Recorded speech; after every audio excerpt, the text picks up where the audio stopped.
飯野航です。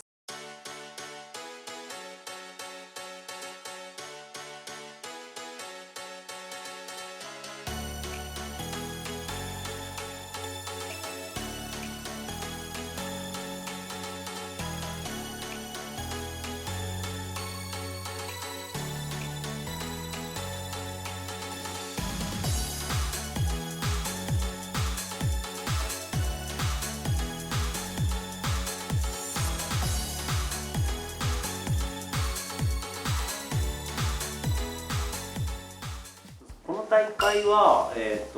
ードは全くなくて、途中チェックポイントがあるぐらいなんですよ。なので選手は補給をするために、サポートの人を最低2人つけなくちゃいけない。で僕の場合は、全員で3人つけましたね。ドライバーと、こう水とかそれをサポートしてくれる方と、あと、ペーサー。過酷な大会でペーサー選ばれる人は結構なプレッシャーじゃないかと思うんですけどまあ運よく1人もともと行きたいなって話をしてた頃から話している子が1人いて、で行くって言ってくれて、でもう1人は、まあ、将来的にこのレースに出たいっていう人がいて、まあいい機会だからっていうんで、まあ、来てくれて、でもう1人は当時行く人がいて、その子が行けなくなって、で、急遽呼びかけて、で来てくれたって。もともと来る予定だった人、なんかお仕事かなんかで急に来れなくなっちゃった。そうですね、その人誰もが知っている芸能人でして、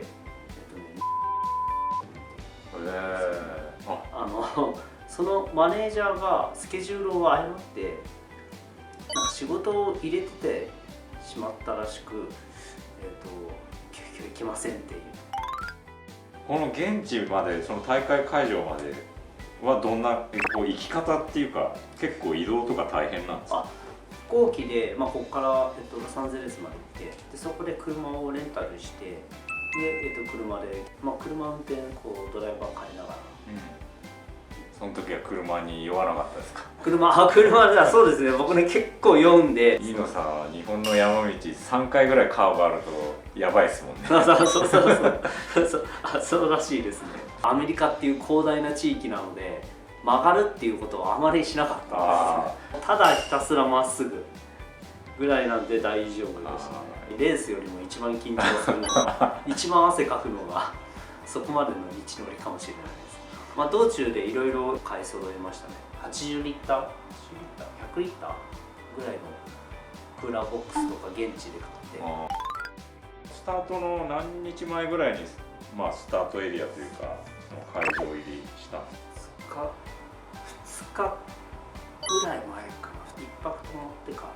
らでチェックインして、受付ですね、受付でビブもらったりなんだりして、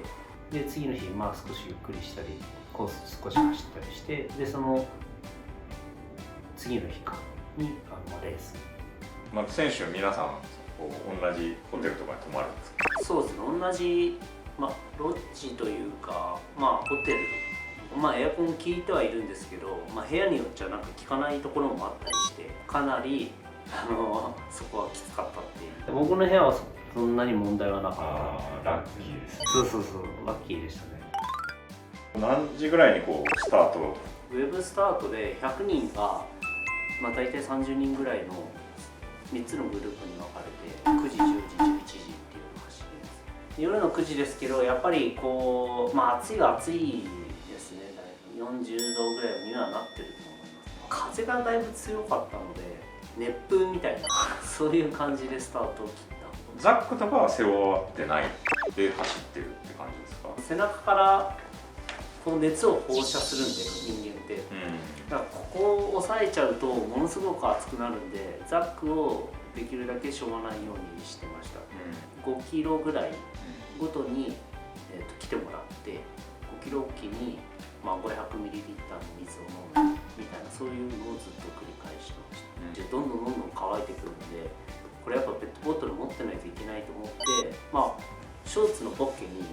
ペットボトル刺せたんで、そこに刺してずっと走ってました。やっぱ足がだんだん炎症を起こしてくるんで、長い距離走ってる。なんで着いた瞬間に椅子を用意してもらってすぐにこう冷やす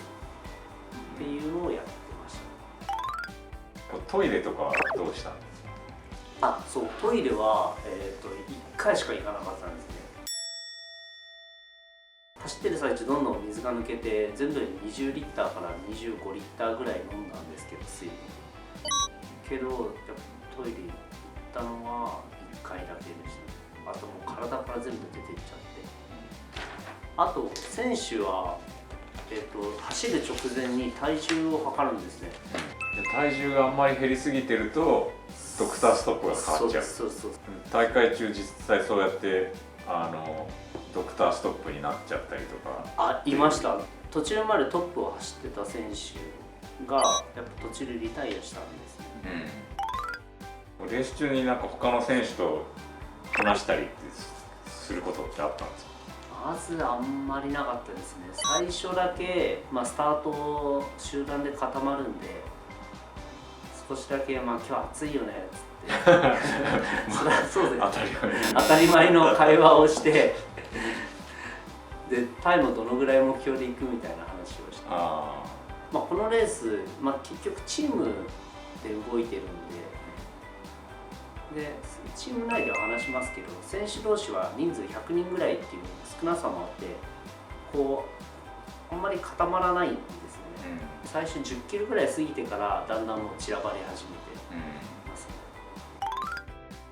どのぐらいのタイミングでこ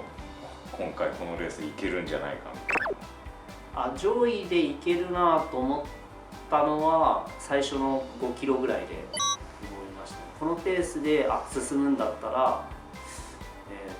最後までいけるかな。5キロから10キロぐらい走った時に多分トップ3入るかもしれんなっていうのも思いましたね。最初5キロ過ぎた時ペースが割と遅かったんで僕はこうちょっと前に出たんですね。そしたら、何回か出てて優勝まだできてないメキシコ人がなんだこいつノーマークなくせに俺の前に出やがってと思ったんでしょうね。気性が荒いというか僕を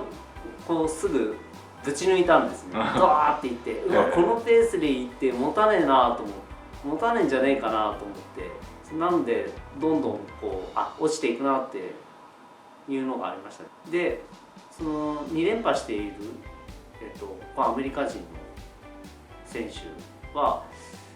多分今回も優勝するなと思ったんですけど、なんか途中で調子が悪くて下がっていっちゃったんですね。前半部分で前半でいなくなっちゃう。前半でいなくなっちゃいました。最終的に残ったのがその僕と、イタリア人の選手とあとそのメキシコ人の選手3人だったんですけど、結局イタリア人の人と最後まで、後半こう戦いをしてましたね。多分その時に後半は多分1位か2位どっちかにはなるだろうと。その最後のイタリア人の選手との駆け引きというか勝負はどんな感じだったんですか？抜いたり抜かれたりっていうのを 3,4 回繰り返したんですよ。本当にどっちが勝つか分からなくてで最終的にどっかの下りで彼がずっと前に行ってもう視界からあんだけ広大な地域で道路もまっすぐなのに見えなくなるぐらいまで前に行ってしまったんで、これは難しいな、もう勝てんかなと思ってたんですけど、僕はもうペースを上げずにもう自分のペースをずっとキープしていて、だから終盤に熱中症か何かになったんですよね。で、体中から、僕もそうなんですけど塩が出てショーツにこう真っ白くなるんです。でその塩がすごい彼が出てて、これ結構来てるんじゃないかなと思って、僕は追い抜かしてみたんです。それでこれは頑張ればいけるっていうのがありました。最後2、30キロその山登るところですね。僕もやっぱだいぶもう疲労して熱中症になってたんで食べ物も食べられないし食べ物食べられないのが一番力出ないですね。でそこで山に差し掛かっちゃったんでこの登攀力が全くなくて途中ちょっと歩いちゃったんですよね。これ抜かされる可能性もあるっていうヒヤヒヤがありながらなんですけど、まあなんとかギリギリ差は開いた状態でゴールしました。サポーターの追い抜く動画あ、そうなんですか。あ、そうマルコ選手イタリアのそう97番この番号を見るたびにまた来たこのナンバーで近づいてるっていう悔しさはありましたね。なんかこのレース面白いのが、後ろのワンウェイのコースなんで後ろの距離感っていうのは分からないんですけど、サポートカーは先を行くじゃないですか、5キロ先僕が走ってて後ろのサポートカーが僕を抜かすと多分近づいてんだなっていうのが分かって、選手には抜かされてないけどサポートカーに抜かされてると、でサポートカーにはゼッケンが貼ってあるんで誰のサポートカー、もう抜かされると近づいてるって、後ろから来る車がドキドキでしたね。